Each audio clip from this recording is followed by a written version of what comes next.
Paulo কোয়েলহোর দি alchemist.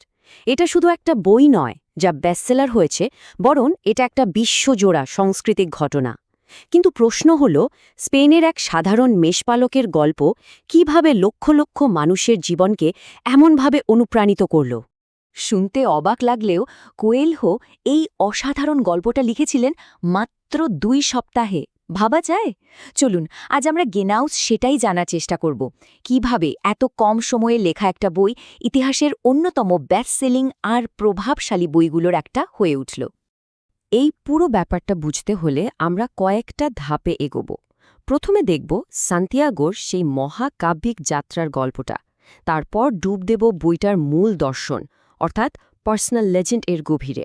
আর সবশেষে দেখব কিভাবে এই বইটা একটা গ্লোবাল ফিনোমেনন হয়ে উঠল, আর এখন তো সিনেমার পর্দায়ও আসছে।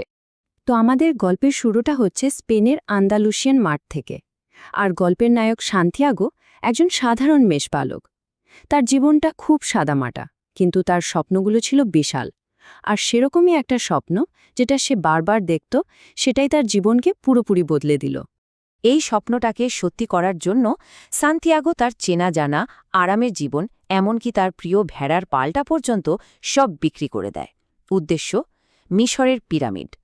কিন্তু যাত্রা শুরু হতে না হতেই সে এক বড় প্রতারণার শিকার হয় আর তার সব কিছু হারিয়ে ফেলে। বলা যায় তার সংকল্পের এটাই ছিল প্রথম আর সবচেয়ে কঠিন পরীক্ষা। কিন্তু দেখুন, সান্তিয়াগোর এই যাত্রাটা কিন্তু শুধু গুপ্তধন খোঁজার গল্প নয়। এর গভীরে লুকিয়ে আছে এক অসাধারণ শক্তিশালী দর্শন।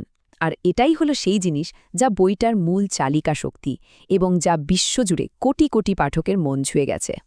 বইটা আমাদের পরিচয় করিয়ে দেয় পার্সোনাল লেজেন্ড বা ব্যক্তিগত কিংবদন্তি নামে একটা ধারণার সাথে। এটা আসলে কি? এটা হলো জীবনের সেই আসল উদ্দেশ্যটা, সেই স্বপ্নটা যা একজন মানুষ সেই ছোটবেলা থেকেই সত্যি করতে চায়। এটাই তাকে অন্যদের থেকে আলাদা করে তোলে। আর বইটার সবচেয়ে বিখ্যাত লাইনটাই ধারণাটাকে খুব সুন্দরভাবে তুলে ধরে। মূল কথাটা হলো, যখন কেউ তার স্বপ্নটাকে সত্যি করার জন্য একেবারে মন থেকে চায়, তখন নাকি পুরো মহাবিশ্বই তাকে সাহায্য করার জন্য একজোট হয়ে যায়, তার জন্য পথ তৈরি করে দেয়। এই বিশ্বাসটা আরও জোরালো হয় মাকতুব ধারণাটার মাধ্যমে। এর মানে হলো এটা লেখা আছে।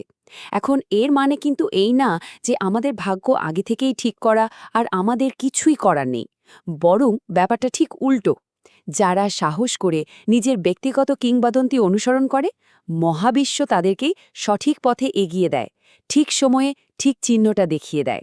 লেখক পাউলো কোয়েলহো কিন্তু এই গভীর কথাগুলো সরাসরি লেকচারের মতো করে বলেননি, বরং তিনি ব্যবহার করেছেন এক প্রতীকী ভাষা।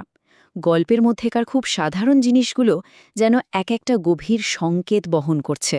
যেমন ধরুন সান্তিয়াগোর ভেড়ার পাল। ওগুলো কিসের প্রতীক?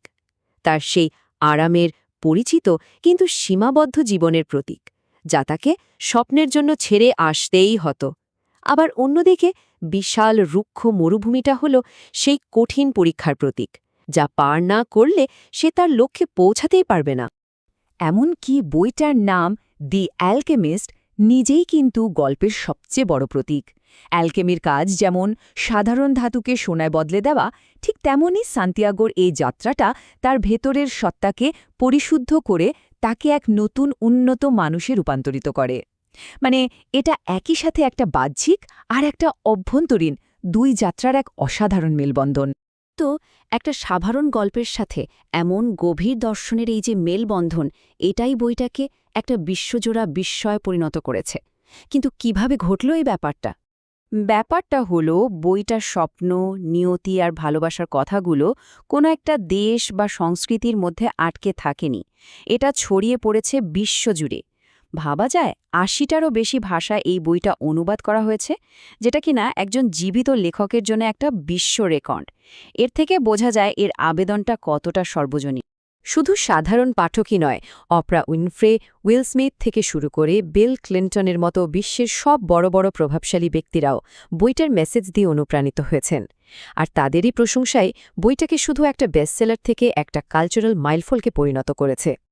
মজার ব্যাপার হলো, বইটার নিজেরও যেন একটা ব্যক্তিগত কিংবদন্তি আছে। আর তার শেষ অধ্যায়টা লেখা হচ্ছে হলিউডের পর্দায়। যদিও সেই যাত্রাটাও ছিল অনেক লম্বা আর বাধা বিপত্তিতে ভরা। প্রায় ৩ দশক ধরে এই কালজয়ী উপন্যাসটাকে সিনেমায় আনার চেষ্টা চলছে। ওয়ার্নার ব্রোস থেকে শুরু করে উইল স্মিথের স্টুডিও অনেকেই এগিয়ে এসেছে, কিন্তু প্রতিবারই কোনো না কোনো কারণে প্রজেক্টটা আটকে গেছে। তবে সম্প্রতি এই প্রজেক্টটা আবার নতুন করে প্রাণ পেয়েছে। Harry Potter and the cursed চাইল্ডের মতো বিখ্যাত কাজের যিনি লেখক, সেই জ্যাক থর্ন এখন এটার চিত্রনাট্য লিখছেন। আর এটা ভক্তদের মধ্যে নতুন করে একটা আশা জাগিয়েছে। সবশেষে একটা প্রশ্ন কিন্তু থেকেই যায়, একটা সিনেমা কি সত্যিই বইটার সেই গভীর আধ্যাত্মিক জাদুকে পর্দায় ফুটিয়ে তুলতে পারবে, নাকি দি অ্যালকেমিস্টের আসল গুপ্তধনটা কেবল তার পাতার মধ্যেই খুঁজে পাওয়া সম্ভব? ভাবনার বিষয়, তাই না?